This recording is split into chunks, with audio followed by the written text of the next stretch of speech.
حضرت عیسیٰ علیہ السلام کو اللہ تعالیٰ نے مردوں کو زندہ کرنے کی طاقت عطا فرمائی تھی۔ یہ تو آپ کا معجزہ ہے کہ آپ کوڑیوں کو شفا دیتے تھے، مادر زاد اندھوں کو آنکھ والا بنا دیتے اور مردوں کو زندہ کر دیتے تھے۔ تو یہ تو اللہ پاک کی قدرت ہے، جسے چاہے یہ قدرت عطا کرے۔ اور انبیاء کرام علیہ السلام کی تو شان تو بہت ہی اعلیٰ ہے۔ بزرگوں کے وہ واقعات جو قرآن، حدیث، اسلام اور دین کی صریح تعلیمات سے ٹکراتے ہیں، خلاف ہیں، یقیناً اس کو تو کوئی بھی ایکسیپٹ نہیں کرے گا۔ مگر جب بزرگوں کی سیرت کے وہ واقعات جن کی دلائل موجود ہیں، جن کی صورتیں موجود ہیں، اور اللہ پاک ان کے ذریعے کرامتوں کا ظہور فرمائے، جیسے کہ حضرت عاصم برقیہ رحمۃ اللہ تعالیٰ علیہ یا حضرت سلیمان علیہ السلام کے دربار میں ہوتے تھے، ٹھیک ہے، قرآن کریم میں اس کا ذکر موجود ہے۔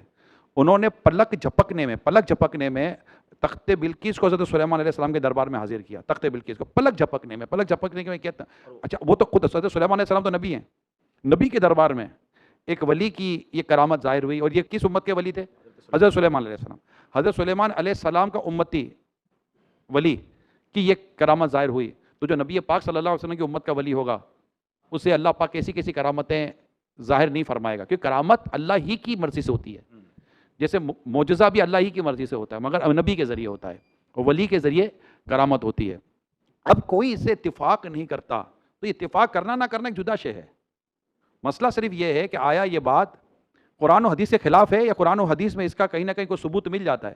قرآن و حدیث میں اگر اس کا کوئی ثبوت ملتا ہے، یہ بات خلاف شریعت نہیں ہے، بزرگوں پہ اعتراض کرنے کا فائدہ کیا؟ اعتراض کرنے کا بھی تو کوئی وہ بھی تو نہیں بنتا نا کہ اعتراض کر کے ہم نکل گئے، تو کیوں اعتراض کی بھی تو کوئی وجہ ہونی چاہیے نا، کہ بھائی میری اعتراض کی وجہ یہ ہے۔ یعنی کوئی بھی اعتراض کرتا ہے کسی بات پر تو اس سے بھی یہ پوچھا جائے کہ باپ یہ اعتراض کس بنیاد پر کر رہے ہیں؟ قرآن کریم کی کون سی آیت کے خلاف ہے؟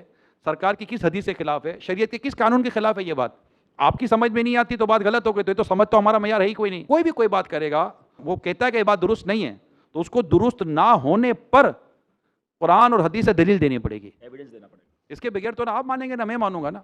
اور اگر کوئی میری بات کو غلط ثابت کرنا چاہتا ہے تو وہ یہ کہہ کر غلط ثابت نہیں کر سکتا کہ میری سمجھ میں نہیں ہے اس کی بات، تو بھائی ہو آر یو؟